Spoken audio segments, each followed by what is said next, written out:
యాదాద్రి జిల్లా మోత్కూర్ మున్సిపాలిటీ కేంద్రంలోని అంగడి బజార్లో యూపీఎస్ స్కూల్ పక్కన ఉన్న వేప చెట్టుకు వారం రోజులుగా కల్లు పారుతున్నది. బీస్ నవీన్ అనే గీతా కార్మికుడు చెట్టుకు కల్లు పారుతున్నట్లు గుర్తించి లొట్టి డబ్బాలు కట్టాడు. రోజుకు 2 డబ్బాలు కల్లు అవుతున్నది. 100 వేప చెట్లలో 1 వేప చెట్టుకు కల్లు పారుతుందని జనాలు అంటున్నారు.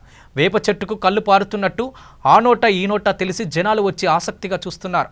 అంతేకాక ఈ వేప కల్లు తాగితే ఆస్తమా, షుగర్, ఇతర దీర్ఘకాలిక రోగాలు నయమవుతాయని ఈ కల్లు కోసం రోజు ఉదయం వేళ అక్కడికి వస్తుండటంతో గీతా కార్మికుడు నవీన్ ఉచితంగా తలా కొంత పోసి పంపుతున్నాడు.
చెప్పరా